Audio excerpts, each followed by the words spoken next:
It seems as if we try to answer this question every single year. Tyler Wells, starter or reliever? Try to answer it again.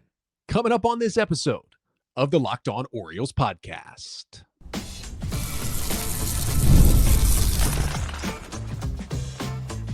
You are Locked On Orioles, your daily Baltimore Orioles podcast. Part of the Locked On Podcast Network, your team every day. Hey there, Orioles fans. Today is Wednesday, January 7th, 2026, and welcome back into the Locked On Orioles podcast, part of the Locked On Podcast Network, your team every day. As always, I'm your host, Connor Newcomb. And coming up on today's episode, we continue our Orioles player season review series from the 2025 campaign, talking about Tyler Wells. Now, we didn't see a lot of Tyler Wells this year. He missed most of the season after getting elbow surgery back in 2024, but he did come in at the end, and he did pitch pretty well when we saw him. But the Orioles have continued to add to their starting rotation, pushing Wells further and further towards the bullpen. So the age-old question of what is the role for Tyler Wells, we'll break that down coming up on today's episode of the Locked On Orioles podcast, which is brought to you by FanDuel. Before tip-off, check the FanDuel app and see what's dropping during NBA Happy Hour every Friday from 6 to 7:30 p.m. Eastern.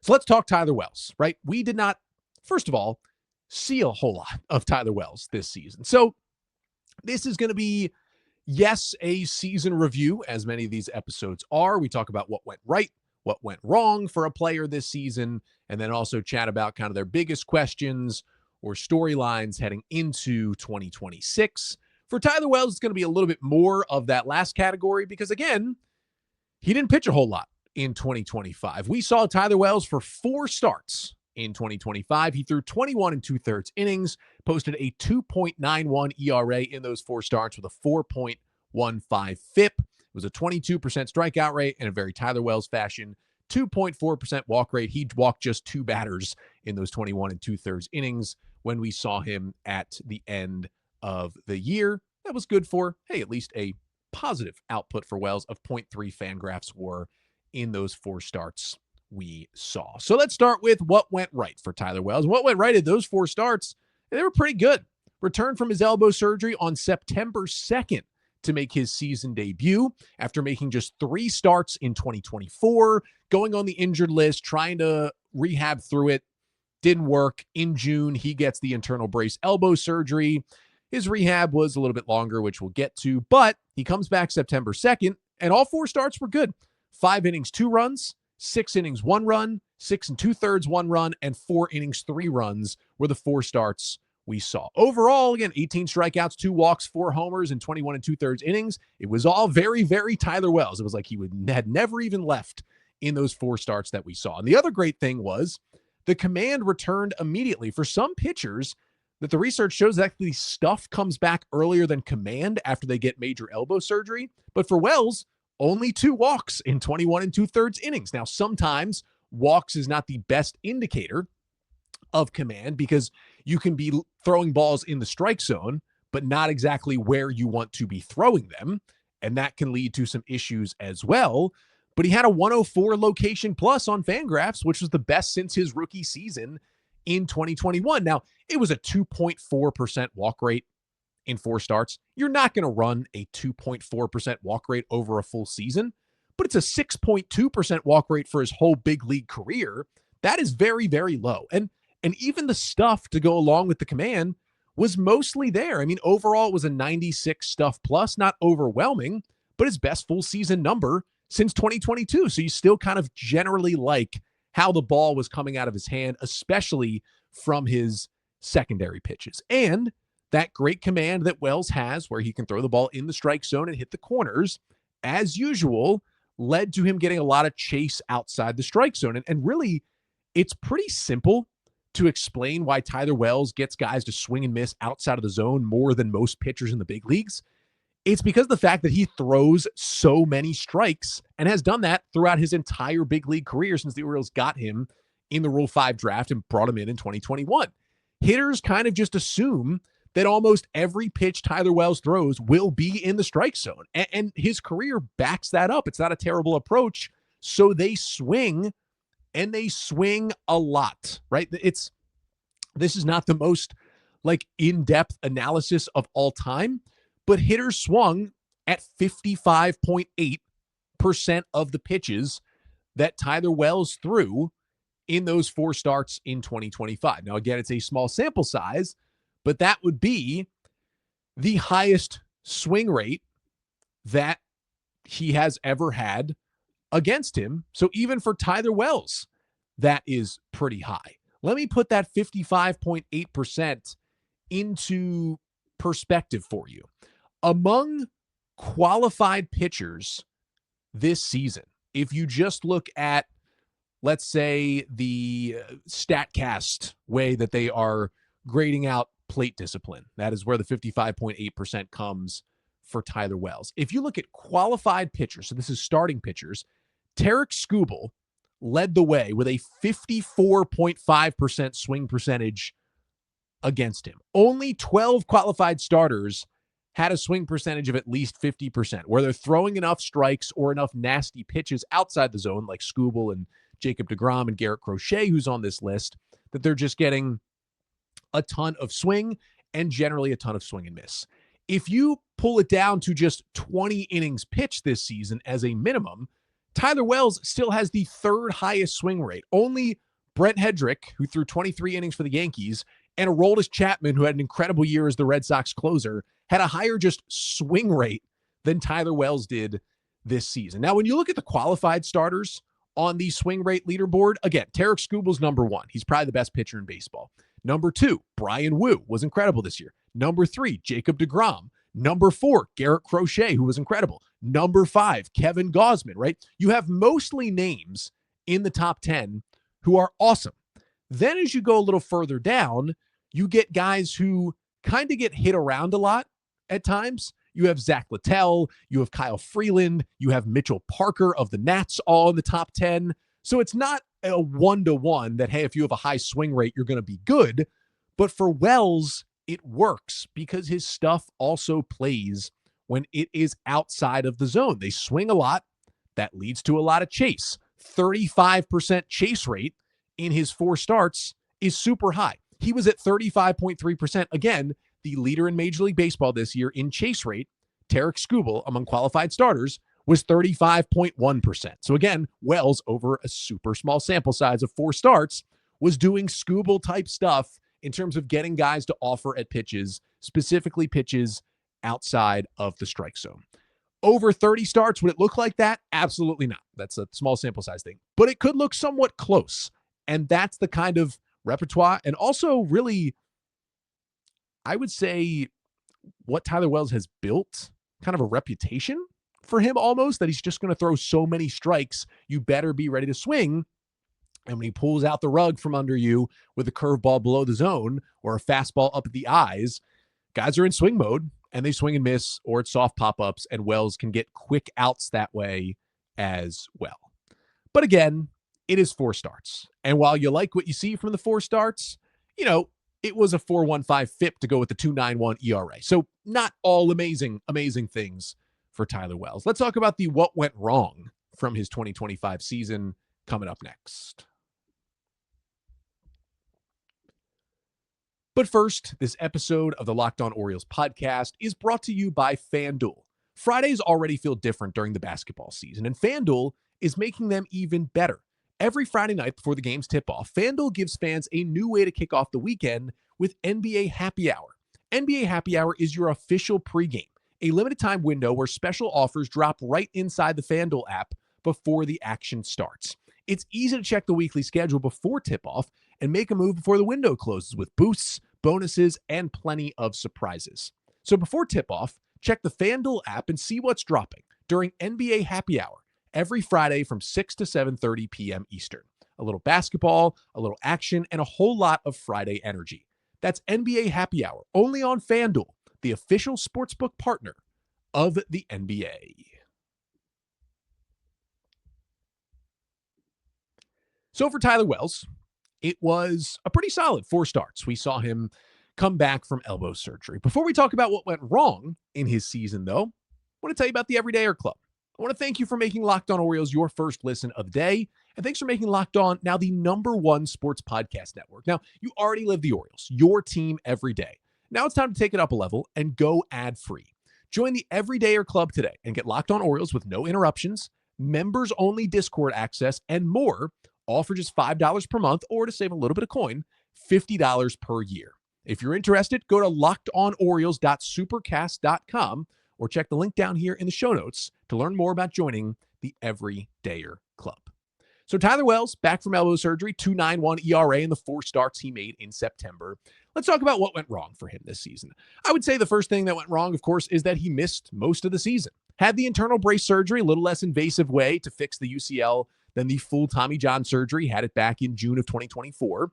He did have a full Tommy John while he was a minor leaguer with the Twins before he was taken in the Rule 5 draft by the Orioles. And he did also have his first child early this season, so congrats to him and his wife and his family. So he did take some extra time off from rehabbing with that. So that's why it actually took him a little bit longer than expected to come back, but for obviously a good reason for the Wells family. But again, when you can only make 4 starts in a year because of elbow surgery, that's going to be a member of the what went wrong category for your season. Now, the other part, when you dive in a little deeper, is we talked about how many strikes Tyler Wells throws, right? And how that can be a good thing because he gets a lot of swings, gets a lot of chase, leads to a lot of soft contact. Sometimes, though, too many strikes, too many pitches in the strike zone can get you in trouble. He had a 56.7% in-zone rate. That's the amount of his pitches that were in the strike zone. Again, 4-start small sample, but it would have been the highest number of his career. When guys know you're going to throw a strike, it can be good for you because when you throw a ball, they look silly. But on the flip side, when guys are expecting you to throw the ball in the strike zone on every pitch, they can sit on stuff. And when you are throwing a few too many strikes, you can get hit hard. And we've also seen that happen to Tyler Wells. They can tee off on him sometimes. He's had a home run problem in his career, especially with his cutter. He allowed a 15% barrel rate and a 48% hard hit rate in those 4 starts in 2025. Those are not great numbers. Mitchell Parker, who had a really bad year, lefty starter for the Nats, had a 50% hard hit rate. That was the worst among qualified starters this year. Wells was at 48. Miles Michaelis had the worst barrel rate allowed by a qualified starter this year at 12.7%. Wells was at 15% in the 4 starts. If you extrapolate that over, 25 starts instead of 4, that's going to probably turn into a bad season. That's why, despite a 2.9 ERA looking good, it's a 4.15 FIP fielding independent pitching, basically telling you that, hey, if you normalized how hard the ball was hit against him and the home run rate and those kind of things, Wells actually had a little bit worse of a 4 starts than you actually saw. And that's kind of normal for Tyler Wells from what we've seen in his career. Pretty much every year since he's become a starter, he's had a worse FIP than an ERA. Like 2023, he threw 118 innings, 3.64 ERA, 4.98 FIP. He's going to get hit hard. Even in 2022, 23 starts, 4.25 ERA, 4.52 FIP. A lot of that is because he's also a fly ball pitcher, right? The highest ground ball rate he's had in a normal season in his career is about 37%, right? That's a pretty low ground ball rate. That leads to a lot of fly balls. And yes, Camden Yards has become less of a hitter's park and maybe a little more after the wall came back in last year, but still giving up that many fly balls, you're going to lead to some pretty high home run to fly ball rates, which he's had throughout his career. And this is something you get with Tyler Wells. He did post an 11.7% barrel rate in still what was a good season in 2023, the last time he was healthy. I would say the more concerning thing that quote unquote went wrong, at least in the 4 starts we saw from Wells last season, and what's kind of been a continuing issue for him, was his 4-seam fastball.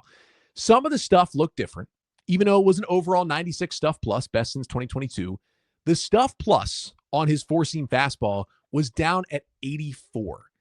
Now, 100 is not completely league average, it's a little bit lower than that, but 84 is not good for a guy who generally relies on his 4-seam fastball. Like in these 4 starts, he threw 37% 4-seamer. Now, some guys throw it over 50% of the time, so Wells relies on it much less than other guys, but he still throws it consistently over his career about 40% of the time, and it has been his number 1 most used pitch. It's not the same pitch that it used to be. If you are watching here on the Locked On Orioles YouTube channel, I'm going to throw up a chart here that I put together using data from StatCast and Baseball Savant, this is Tyler Wells, specifically his four-seam fastball year by year, since he debuted with the Orioles back in 2021, all the way up through the 4 starts in 2025. Now, it's good to know that in 2025, he was fully a reliever, and in 2022, he was fully a starter. So stuff is going to look different when you move from the bullpen into the rotation. Also good to know that in 2024, he made 3 starts before getting injured, and in 2025, he made just 4 starts at the end of the year coming back from injury. So it's a super small sample size of data that we have from those 2 seasons. So I wouldn't get too freaked out by these numbers. But if you're not watching here, I'll kind of explain what's on this chart. In 2021, Tyler Wells, as a Rule 5 pick and a rookie, was used as a reliever by the Orioles. He started off as like a mop-up guy, and by the end point of the year, he was the Orioles closer. His fastball velocity sat at 95.2 miles an hour. He had 19.9 inches of induced vertical break, which is elite riding action on the fastball. And the fastball had a 114 stuff plus. That is awesome, with a 27% swing and miss rate. Pretty good for a 4-seam fastball. It all in all looked like an elite fastball that Wells had, and he threw it over 50% of the time as a reliever. 2022, he moves to full-time as a starter, makes 23 appearances that year, all of them starts. And the stuff goes down a little bit, which honestly is to be expected. When you move to the rotation, your velo goes down a little bit, your stuff goes down a little bit, you're trying to hold things in for later innings. It's not all out, every pitch max effort, 1 inning at a time like a reliever. So his velo dropped from 95.2 to 93.5. He had the same induced vertical break, which was good. Stuff plus dropped from 114 to 102, and the whiff rate went down 5%. Honestly, a little concerning, but not out of the ordinary for a player who was like a reliever early on, going all out and then trying to shift himself back into a starter. Then we go to 2023, and this is when I kind of think we see the concerning parts of this. The fastball drops another tick. It goes from 93.5 to 92.5 miles an hour. Induced vertical break, he loses about an inch. Stuff plus drops to 90. Remember, it was 114 2 years prior. Whiff rate goes up, but the metrics of that fastball start to drop. Then in 2024, it's basically the same exact pitch. And then in 2025, he gains a little velo back. He's up to 92.8, but he loses a lot of that induced vertical break. It started at 19.9. Now we're at 17.8. 17.8 is still a good number, but really nothing compared to the 19.9. He's now down to an 84 stuff plus on that fastball. Basically, what this is showing is Tyler Wells' fastball, which is his number 1 used pitch, but it's not his bread and butter as much as it is for other pitchers. Again, when you're only throwing your 4-seamer 37% of the time, still his number 1 pitch, not something he has to completely rely on for all of his existence as a pitcher. Still very concerning to see your main pitch get this much worse year by year. So for Wells, you got to figure out something with that fastball. He also had kind of a change in his curveball profile. He lost 6 inches of vertical movement and 6 inches of horizontal movement on the curveballs he threw in those 4 starts in 2025. Also threw it harder. It was sitting 79 miles an hour. It used to be a kind of a bigger, loopier 74 mile an hour curveball back in 2023. Now, Stuff Plus likes it more now, but he also barely threw it and didn't really miss bats. So I'm wondering if he kind of changed his approach on his curveball to try and make it a little tighter and a little bit harder. That may have been a kind of an on-purpose change by Wells coming back from injury. That's more so something to watch. The fastball, I think, is something to be concerned about. So how does that play in to a healthy Tyler Wells in 2026? We'll talk about his biggest questions and biggest storylines for next season. That is coming up next.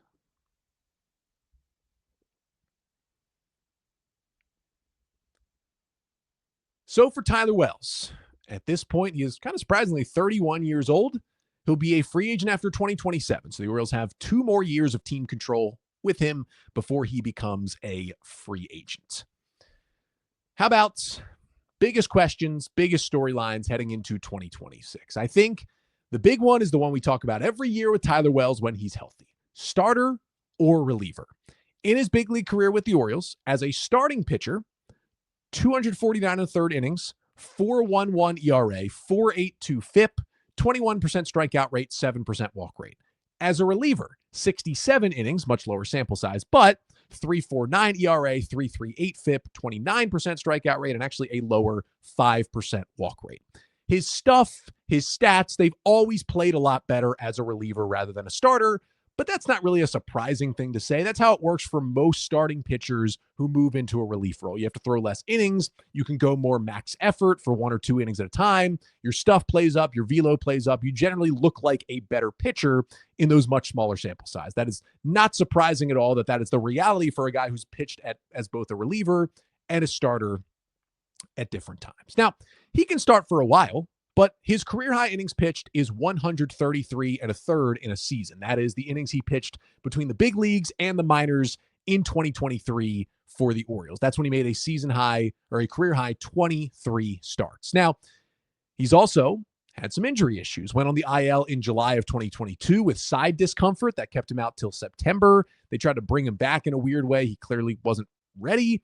Then in 2023, you remember Tyler Wells was arguably the Orioles' best pitcher in the first half. I mean, Wells was pushing. I mean, he didn't get the All-Star nod, but if you remember, 2.5 years ago, we were having conversations of should Tyler Wells be an All-Star in 2023? Like, that's how good he was, essentially anchoring the Orioles rotation. This was before Kyle Bradish kind of fully took off. They were getting an okay Dean Kramer and a good Kyle Bradish. And, Kyle Gibson was giving him solid innings. But it was really Tyler Wells that was kind of fully holding down the fort for the 2023 Orioles at the beginning of that season. So the question kind of became like, is this an ace? Did they turn a Rule 5 draft pick into an ace-type pitcher? I mean, he had a 3.18 ERA before the All-Star break that year. He had a 2.79 in April, a 3.71 in May, and a 3.03 in June,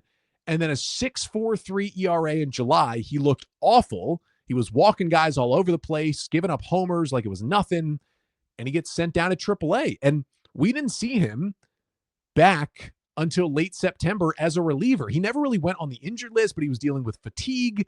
Now, when he came back, he was a good reliever. Remember, Felix Bautista was already out, and Wells was the Orioles' closer in the last couple of weeks of September. If the O's would have had a save situation in the ALDS against the Rangers, Tyler Wells would have been the ninth inning guy. They of course, just got swept, looked bad, and didn't get that spot for him. But he closed out the game that clinched the division for the Orioles in late September. But he wasn't a starter at that point for a full season.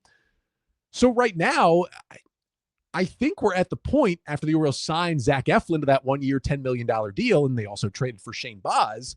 I think we're at the point where Wells is a depth starter to enter the season. Your projected rotation right now at this moment, as I'm recording, again, I know this is a Wednesday episode, but because of timing for me, I'm recording here on Sunday. Your projected rotation is Kyle Bradish, Trevor Rogers, Shane Baz, Dean Kramer, Zach Eflin. You can mix up the order of the 3 through 5 however you want, but those guys are in your rotation right now. And I still think, and the reporting says, the Orioles will add another starting pitcher.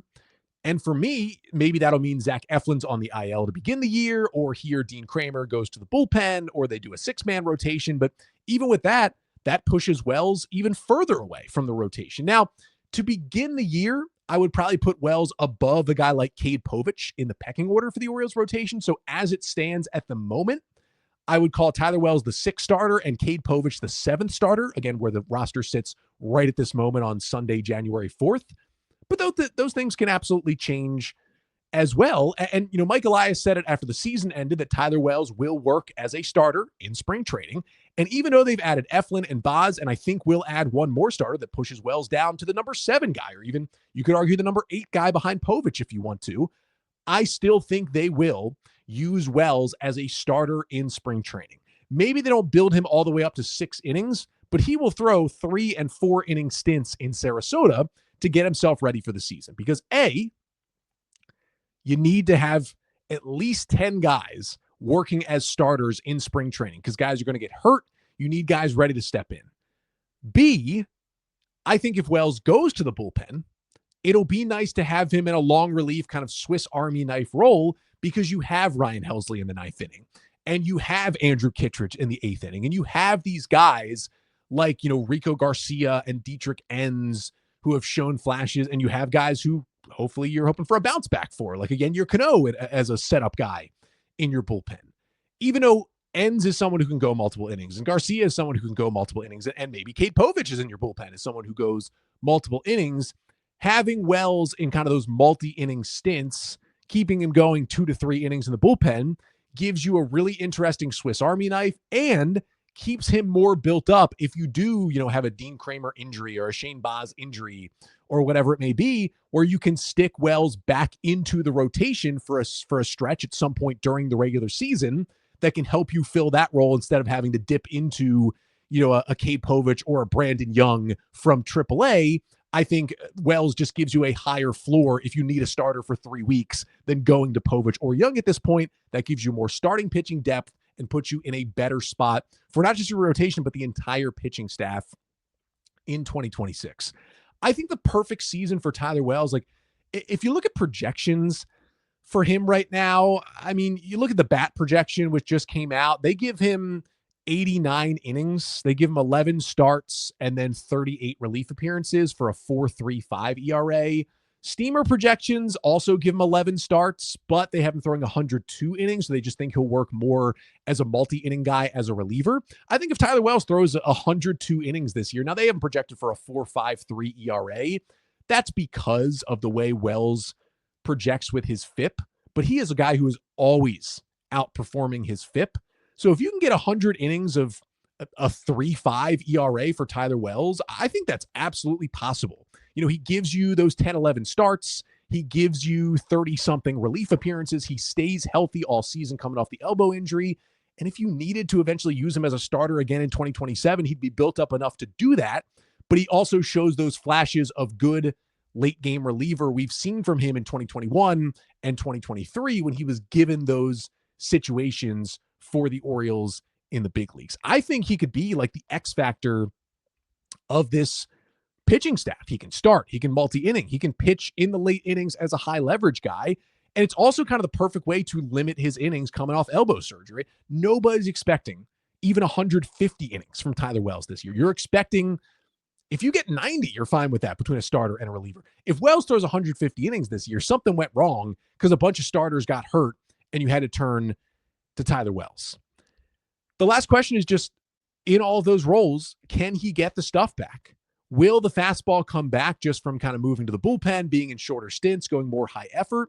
Or will his mix look different coming off a second serious elbow surgery, right? Will he throw more changeups? He does like that pitch. Will he find a way to make his cutter better instead of it giving up home run after homer? Will the new curveball be a real change? Will his slider be more of a weapon than it's been in the past? And that's kind of the 5-pitch mix we've seen from Wells. How will he mix up those pitches if the four-seamer is just not the pitch it used to be? But I'm just excited to see him back out there, come out of the bullpen or starting and doing different things. Like, when he was the closer in 23, when Felix went down, he was good. The Orioles trust him in multiple different roles. Now it's no longer Brandon Hyde. He comes back to a new manager in Craig Albernaz, and pitching coaching staff is still the same, though, with Ryan Klimek and Mitch Plasmeyer and Drew French all still in there. So that's kind of a good thing for Wells and really all the arms with the Orioles who are back this year. But we shall see. I really do think it'll be something around 100 innings, again, 10-ish starts, filling in when he needs to, and then giving the Orioles some really serious, interesting relief outings. Could be a big year for Wells, big years for the Orioles. And I'm going to put right now on January 4th, kind of X factor on Wells for the Orioles pitching staff heading into this season. That'll do it for today's episode. Reminder that we are doing a giveaway here on the show as a thank you for getting me over 10,000 subscribers here on the Locked On Orioles YouTube page. We are doing some giveaways here. We've got a little Cal Ripken replica of the Hall of Fame plaque. We've got a Jim Palmer replica statue from the one out in center field. We got a couple other bobbleheads and things that are going to be given away from my bookshelf behind me here. It's not just going to be one winner of the giveaways like it's been in the past. We're going to have multiple winners. So to enter the giveaway to get one of these pieces of Orioles merch and memorabilia, first step is you got to subscribe to the Locked On Orioles podcast here on YouTube. Number 2 is leave a comment on either today's video or any video from this week. So from earlier this week, later in the week as well. It will close this Sunday around midnight is the last time to get submissions in. But I just want to hear your honest feedback on the show, whether it be content of the show, presentation style, audio, video, what we talk about, scheduling process, how often episodes come out, whatever it may be. I want to hear feedback from you because, the Orioles are certainly changing how they do things this offseason heading into 2026. I want to know if I need to change the way I'm doing things here at the Locked On Orioles podcast heading into the new year here in 2026, because it should be a special and hopefully memorable Orioles season once we get there. So subscribe to the show on YouTube. Leave your thoughts on the show in the comment section on YouTube, and you will be entered to win one of these pieces of Orioles memorabilia. Also, if you are a listener, make sure to subscribe, follow the show wherever you listen. And if you could leave a 5-star rating and a review there, it really helps us out. You can always email me, lockedonorioles@gmail.com. Any thoughts on the show, thoughts on the O's, mailbag questions, whatever it may be. And if you really want to dive in, there's always the Everydayer Club out there for you. $5 a month, $50 per year. You get ad-free episodes. You get Discord access to talk Orioles with me and other fans, and a whole lot more. So you can go to the link in the show notes to check out the Everydayer Club as well. That'll do it for this episode. We've got one more pod coming up later this week. But until then, I'm Connor Newcomb, and this has been the Locked On Orioles podcast, part of the Locked On Podcast Network. Your team every day.